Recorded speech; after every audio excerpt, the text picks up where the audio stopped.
Hello everyone.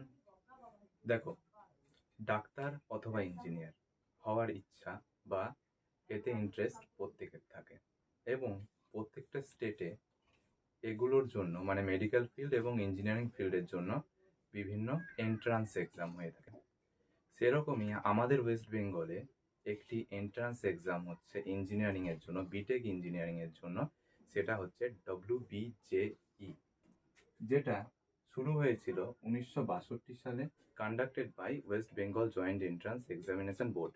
কিন্তু এই West Bengal joint entrance examination board শুধুমাত্র ইঞ্জিনিয়ারিংয়ের পরীক্ষা নেয়, এটা কিন্তু না, এরা মেডিকেল ফিল্ডেরও বিভিন্ন পরীক্ষা নিয়ে থাকে। তো চলো জানা যাক। এই পরীক্ষাটার মাধ্যমে তুমি ইঞ্জিনিয়ারিং, ফার্মাসি, আর্কিটেকচার বিভিন্ন কোর্সে অ্যাডমিশন নিতে পারো যদি কোয়ালিফাই করো। সেটা তুমি প্রাইভেট কলেজে অ্যাডমিশন নিতে পারো, গভর্নমেন্ট কলেজে অ্যাডমিশন নিতে পারো, এবং বিভিন্ন ইউনিভার্সিটিতে, যেমন আমাদের Jadavpur university, Kolkata university, Jalpaiguri government engineering college, government college of engineering textile technology Berhampore, Serampore, leather technology, ceramic technology, এইসব বিভিন্ন টপ কলেজে তোমরা অ্যাডমিশন নিতে পারো ইঞ্জিনিয়ারিংয়ের জন্য। এবং এইসব কলেজে যেহেতু দেখো এটা একটা ওয়েস্ট বেঙ্গলের পরীক্ষা, তো ডমিসাইল যারা স্টুডেন্ট থাকে মানে বিগত 10 বছর থেকে যারা ওয়েস্ট বেঙ্গলে বাস করছে তারা অথবা তাদের বাবা মা, তাদের জন্য যেটা সিট রিজার্ভ থাকে সেটা হচ্ছে 90%।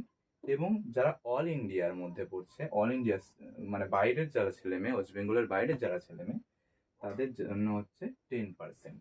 ঠিক আছে, অল ইন্ডিয়া কোটার জন্য 10%।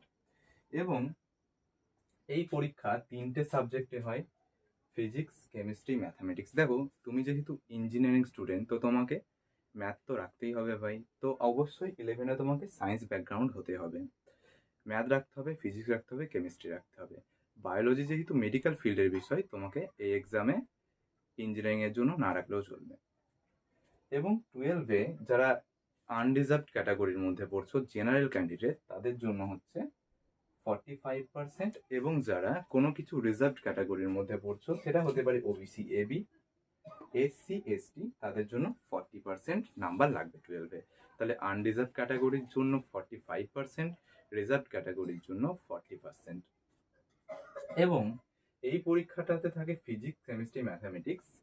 এবং ম্যাথে থাকে 100 কোশ্চেন, ফিজিক্সে থাকে 50, কেমিস্ট্রিতে থাকে 50 কোশ্চেন। টাইম কত থাকে?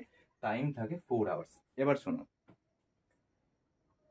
তোমার পরীক্ষা শুরু হয় সকাল 11টা থেকে 1টা পর্যন্ত, এটা বলা হয় শিফট 1। দুটো শিফটে পরীক্ষা হয়, সকাল 11টা থেকে 1টা পর্যন্ত একটা, এবং 1 ঘন্টার টিফিন টাইম ব্রেক থাকে, তারপরে 2টো থেকে 4টে পর্যন্ত, যেটাকে বলা হয় শিফট 2।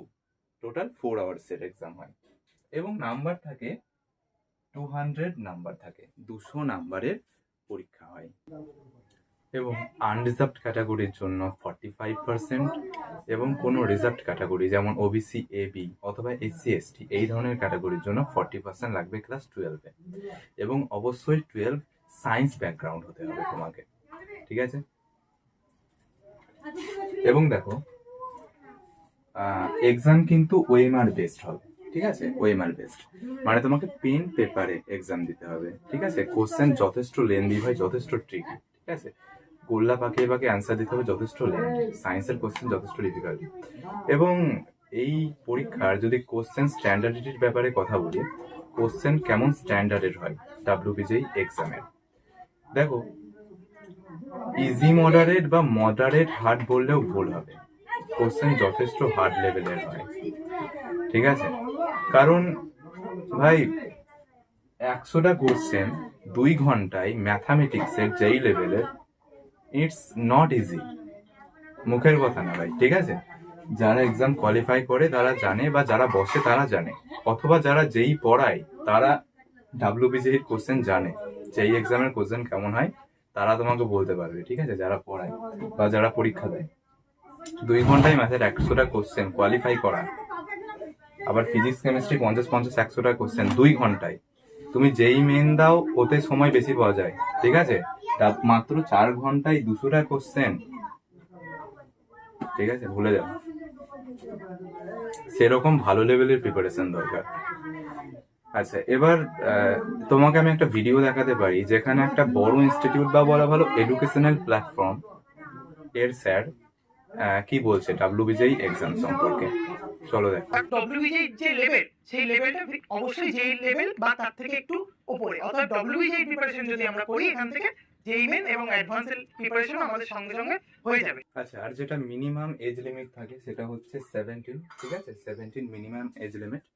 আর দেখো, ল্যাঙ্গুয়েজ হচ্ছে দুটো ল্যাঙ্গুয়েজে পরীক্ষা হয়, একটা হচ্ছে বাংলা, একটা হচ্ছে ইংলিশে, ঠিক আছে?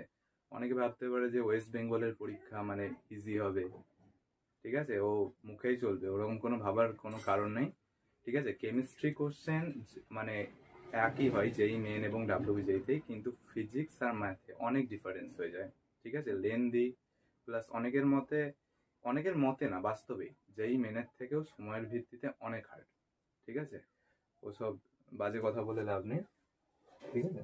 এবং এই পরীক্ষায় নেগেটিভ মার্কিং আছে অবশ্যই 1/4, মানে তুমি যদি 4টে কোশ্চেন ভুল করো তাহলে তোমার 1 নাম্বার কাটা যাবে। মানে তুমি দেখো, তুমি যেটা ভুল করছো সেই নাম্বারটাও তো যাচ্ছেই, এবং যেটা ঠিক করছো সেখান থেকেও নেগেটিভ মার্কিং, মানে সেখান থেকেও মাইনাস হচ্ছে নাম্বার 1/4, বুঝতে পারলে? সেই 1 নাম্বার তো যাচ্ছেই যেটা ভুল করছো, এবং যেটা ঠিক করছো সেখান থেকেও 1/4 মাইনাস হয়ে যাচ্ছে।